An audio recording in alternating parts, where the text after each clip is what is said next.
Students moving forward molecular solids को define कर लेते हैं। The solid substances in which the particles forming the solids are polar और non polar. यानी कि स्टूडेंट्स आपके पास जो substances in the form of crystals present होते हैं, या तो वो स्टूडेंट्स नॉन पोलर कंपाउंड होते हैं या तो स्टूडेंट्स आपके पास पोलर कंपाउंड्स होते हैं। यानी कि स्टूडेंट्स इस बेस पे हम इनको कैटेगराइज कर सकते हैं पोलर सॉलिड्स के अंदर और नॉन पोलर सॉलिड्स के अंदर।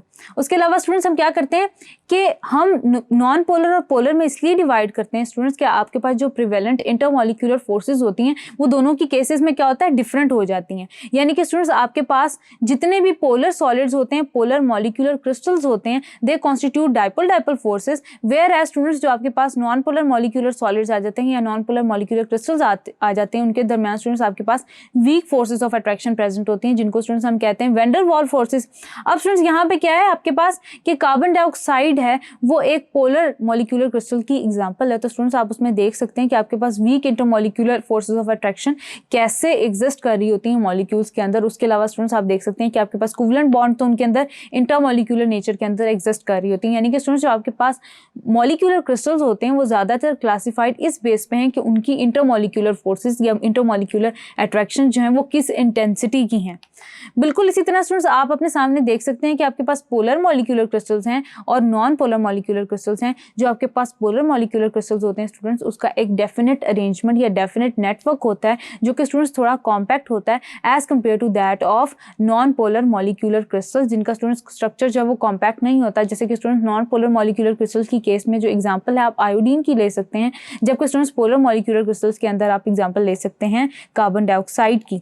देन स्टूडेंट्स हम इसकी प्रॉपर्टी को डिस्कस कर लेते हैं कि आपके पास जो क्योंकि क्रिस्टल फॉर्म में एग्जिस्ट कर रहे होते हैं तो स्टूडेंट्स आप याद रखेंगे कि रेगुलर अरेंजमेंट ऑफ एटम्स होती है, सिमिलर पैटर्न होता है जो कि आपके पास साइड बाय साइड रिपीट हो रहा होता है। उसके अलावा स्टूडेंट्स आपके पास पोलर मॉलिक्यूलर क्रिस्टल्स के अंदर क्योंकि students stronger intermolecular forces of attraction exist कर रही होती हैं तो इनके मेल्टिंग और बॉइलिंग पॉइंट डेफिनेटली ज्यादा हाई होते हैं as compare to that of polar molecules. उसके अलावा स्टूडेंट्स ये सॉफ्ट और इजीली कंप्रेसिबल होते हैं, ये इतने ज्यादा हार्ड नहीं होते। उसके अलावा हार्ड और ब्रिटल ये प्रॉपर्टीज इनके अंदर नहीं प्रेजेंट होती। उसके अलावा स्टूडेंट्स ये वोलेटाइल होते हैं नेचर, यानी कि students they have the capability to be easily converted into vapour form, यानी कि वोलेटाइल होते हैं, बैड कंडक्टर्स ऑफ इलेक्ट्रिसिटी होते हैं। उसके अलावा स्टूडेंट्स आप याद रखेंगे कि सॉल्युबिलिटी का जब हम फैक्टर डिस्कस करेंगे तो स्टूडेंट्स जो ये सॉल्युबल होते हैं आपके पास जो पोलर मॉलिक्यूलर सॉलिड्स होंगे वो पोलर सॉलिड्स के अंदर सॉल्युबल होंगे, जबकि स्टूडेंट्स आपके पास जो नॉन पोलर मॉलिक्यूलर सॉलिड्स होते हैं वो नॉन पोलर सॉल्वेंट्स के अंदर सॉल्युबल होंगे।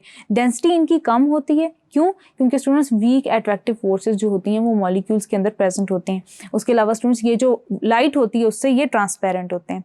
अब स्टूडेंट्स हम देख लेते हैं कि स्ट्रक्चर ऑफ आयोडीन आपके पास कैसा होता है।